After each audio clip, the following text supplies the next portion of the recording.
어제 일본의 경제 보복 관련 긴급대책회의를 열어서 경제계와 전문가들의 의견을 청취하고 대책을 논의한 바가 있습니다.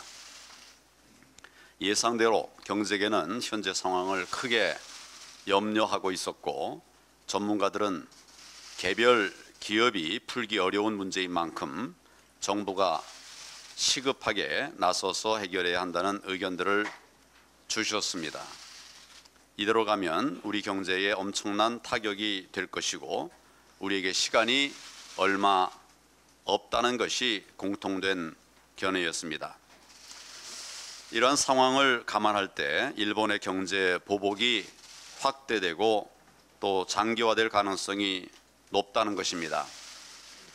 우리 경제가 심각한 타격을 받을 수밖에 없고, 하루라도 서둘러서 대책을 세워야 하는 상황입니다. 그런데 청와대 정책실장은 충분히 예상했다고 주장하면서도 정작 대안은 내놓지 못하고 있습니다.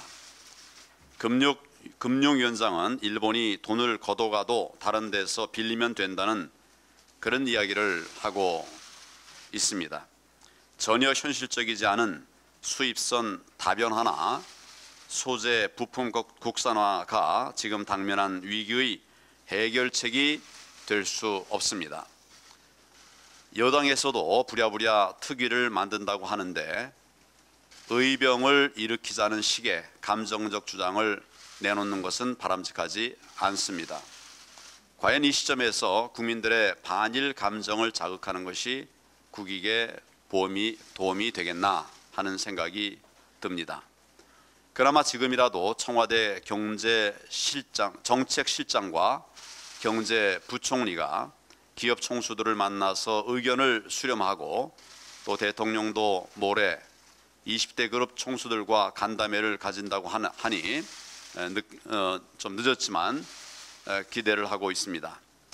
문 대통령은 기업들의 염려와 애로사항을 잘 청취해서 문제를 풀어갈 실효적인 방안을 내놓아야 하겠습니다.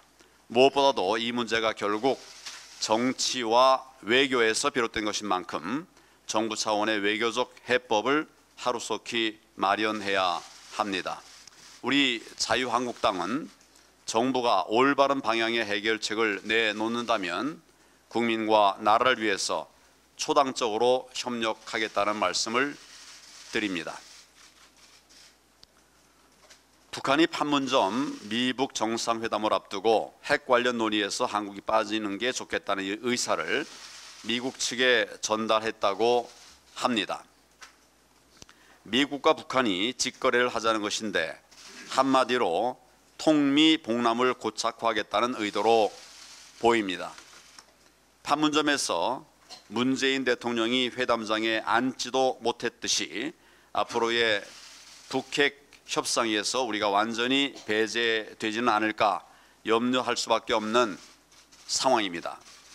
문재인 대통령은 그동안 운전자와 중재자를 자처해 왔는데, 이렇게 무력한 신세로 전락한 것이 안타까울 지경입니다.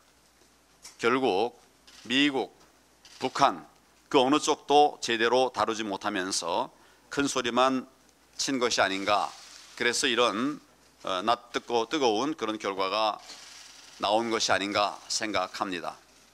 문재인 대통령께서 남북 간 물밑 협의를 주장했다가 북한에서 남조선 당국을 통하는 일은 절대로 없다고 공개적인 면박까지 당한 일이 있습니다.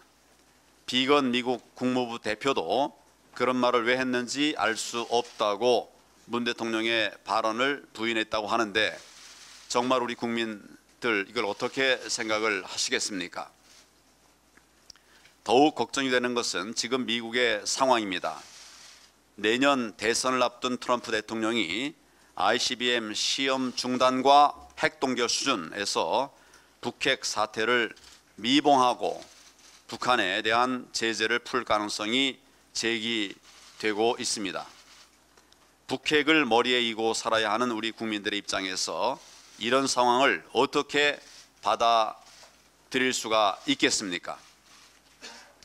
북한이 사실상의 핵 보유국으로 인정을 받는다면 우리는 북한의 의도대로 끌려다닐 수밖에 없게 됩니다. 미국과 북한은 자신들의 정치적 이익을 챙기고 그 비용은 우리가 감당하는 사태가 발생할 수도 있습니다. 이런 상황이 문재인 대통령이 말씀하신 적대관계 종식이고 또 평화시대의 시작이라고 할 수 있겠습니까? 문재인 대통령은 미국과 북한의 직거래 시도에 대해서 단호하고 엄정한 태도로 대응해 나가야 할 것입니다. 완전한 북핵 폐기라고 하는 목표가 흔들리지 않도록 동맹 차원에서 미국에 요구할 것은 강력하게 요구하고 국제사회와의 북핵 공조도 계속 강화해 나가야 할 것입니다. 북한에도 우리가 나서서 경제협력을 구걸할 것이 아니라 명확한 핵 폐기 프로그램을 요구하고 당당하게 맞서야 합니다. 우리의 운명이 미국과 북한의 손에 맡겨지는 일이 없도록 문재인 대통령과 이 정권의 확고한 입장을 강력하게 촉구합니다.